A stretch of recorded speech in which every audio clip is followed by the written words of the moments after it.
we must start with the first public comments outside of Lamar Jackson sitting in a car with announcing his decision to want to stay in Baltimore via Twitter or Snapface or whatever social media platform he was on. But he did speak yesterday to the media about his new contract. He was even specifically asked about what's with the new deal now following the trade request about a month ago. Here was the still Ravens quarterback Lamar Jackson yesterday. Today, we're going to keep it about the future. You know, I'm not really worried about what happened in the past. I'm going to keep it about these next 5 years and keep it about, you know, what's going on today. If you're going to represent yourself, you know, you gotta have a strong mind.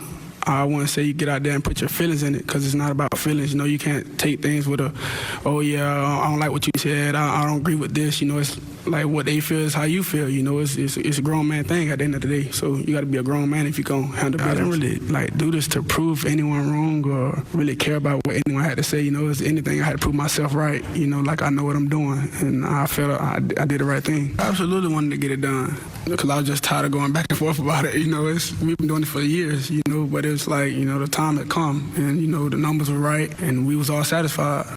So you mean to tell me that even after all the back and forth and their trade request, none of it actually mattered because they still ended up getting a deal done?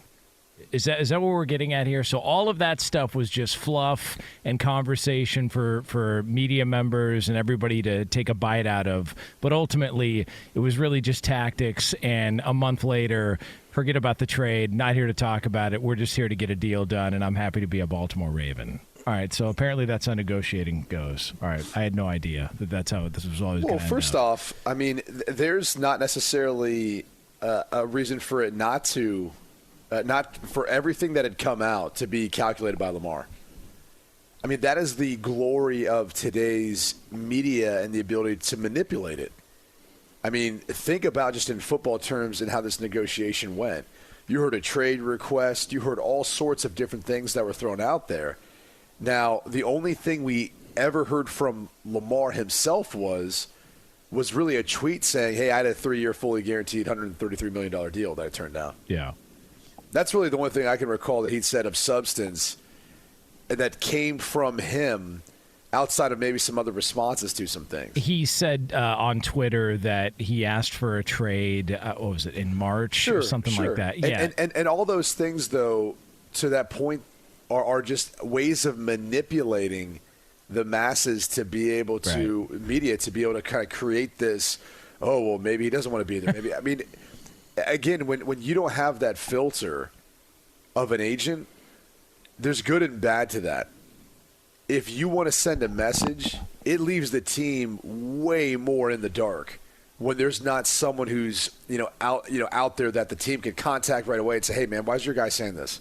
Or why is your guy putting this out there publicly? You know, these negotiations are supposed to be private. Why is he doing that?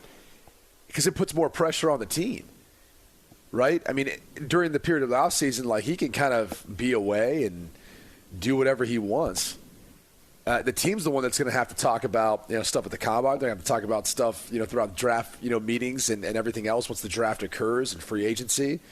You know, the general manager and the head coach are going to have to speak through all of that publicly. That's just part of the deal. So the player doesn't necessarily have to unless he wants to. So, I mean, if you break down the details of the deal, it's a solid deal for Lamar. I mean, he's got the biggest signing bonus we've seen. You know, his guarantees likely to be made in the first really 12 months, take it up to $158 million, which I know it's not what Deshaun Watson got, but it's still a hell of a deal, especially for him. Because I think it blows the Jalen Hurts deal out of the water, in my opinion. He's going to get $185 million essentially in 3 years. And, you know, for the Hurts deal, like, the signing bonus is almost a third of what Lamar Jackson got. And obviously he got more in total guarantees at signing too. So it is a good deal. It took him a while to kind of, I think, finalize some of it. But when you look at the commitment of, like, where we are now with the Baltimore Ravens, Lamar Jackson, not only to him, but all the money that was doled out to everyone else. I mean, Odell Beckham got a $13 million signing bonus. If you look at Zay Flowers, their 22nd overall pick, I don't have the exact figure, but his signing bonus is going to be somewhere north of $7 million. It's going to be somewhere in that ballpark. Nelson Aguilar, I think, got, $2 million, something like that in a signing bonus? I mean, you might as well lump that all on for Steve Bisciotti and everything he did to try to show Lamar that they wanted him.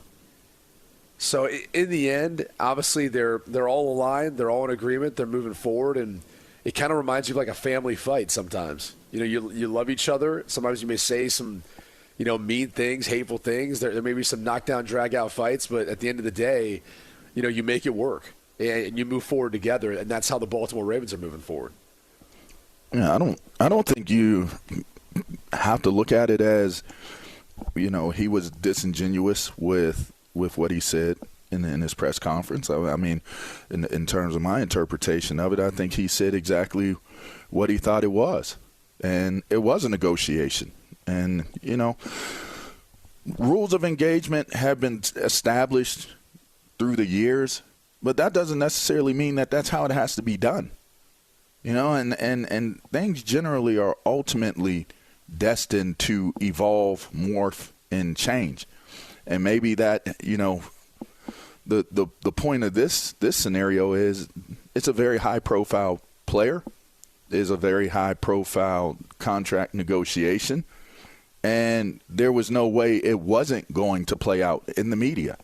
Whether there's an agent involved, for the cartilage effect or not, and that's that's just the nature of the business. There's always going to be things that are said, as you just said, Q. There are always going to be things that are said that are less than flattering because you want to try to get the best price, and you want to try to get it the way you want to get it, and on the other side of it, you want to try to get the biggest number, and you're going to meet somewhere in between. Like, it generally always happens if both sides want to get it done. Now, I'll say this. I would not underestimate that family relationship, that bond that you just spoke of. I wouldn't underestimate that in this scenario. I think that's 100% why we didn't see an agent get hired. I think it's 100% reason why Lamar Jackson kind of acted like, the nephew or the child, and not saying he handled it as a child. I'm saying to the Ravens front office being the parental guides that are going to issue out the contract, to him being the recipient, the benefactor of that contract. He handled things in a way where it's like, come on, Dad. Come on, Dad. Like, give me my allowance. Like, and sometimes your parents don't want to give you that allowance. Sometimes it is going to come with stipulations, and it's going to come with taking time to get it done. And listen, they didn't do a fully guaranteed contract, and that was what was being reported. So if he was asking for a fully guaranteed allowance from home and from the parental figures, they didn't want to do that. They didn't want to go that far with it. But in the end, you still wanted that allowance. You still wanted to get that cash, and that's still your people. And they found a way to make it work out. And I don't devalue the fact that Lamar Jackson actually meant what he said when he said, his statements in the interview. I thought that it was transparent, to be honest. Like, I always just go back to what's the baseline, and the baseline was those two sides are better off together. I don't think, and Lamar made a point of it, I don't think he wanted to leave Baltimore. I don't think Baltimore wanted to go in another direction at quarterback. As Brady pointed out, they've committed a lot of money to surrounding him and making the team better around Lamar Jackson. Some of that stuff during negotiations was just stuff during negotiations. It was different because we hadn't actually seen a player. Like, I don't recall ever remembering a player going to social media and saying, this is what the contract was, responding to somebody else's tweet, or saying, I've asked for a trade and this is how it goes. I just think this is the new normal towards the negotiations that got public, and him not having an agent was just another wrinkle to it. But you just go back from the beginning. I think we've all been pretty consistent. Yeah, I mean, ultimately, none of this stuff is going to matter when he puts pen to paper. And he put pen to paper. And if, as Brady lays it out, if this is a phenomenal deal for him, and if the Ravens get the guy that they've wanted this entire time, I think everybody walks away happy, and you forget about all the stuff that was said in the meantime. And that's what he said, right? Yeah, Let's focus on the future. I just think it's interesting that there was this thought that like Steve Bisciotti was hesitant. Like he kind of got painted out as because of the Deshaun Watson deal, he doesn't want to, he doesn't want to ante up. And all. I mean, he doled out a lot of cash, man. I mean, you're talking about close to $100 million in signing bonus with Lamar included, as well as the wide receivers that he brought on. I mean, it's a pretty big financial commitment, to your quarterback, and stating that like, hey, we want you here, and here's what we're going to do to help build out around you. And that doesn't even include what they spent to get Todd Monken as their offensive coordinator as part of this revamped offense as they head into this year. So look, here's the reality of it. Lamar Jackson's one of the best quarterbacks in the NFL. Yeah. He's got now all the tools, all the things that I think he needs to move forward with peace of mind, knowing that he can go out there and play and try to play at the best of his ability to go win a Super Bowl. And that makes the NFL better. It obviously makes the Baltimore Ravens better. It's better for fans and everyone involved. So, look, the drama of the offseason is over in Baltimore.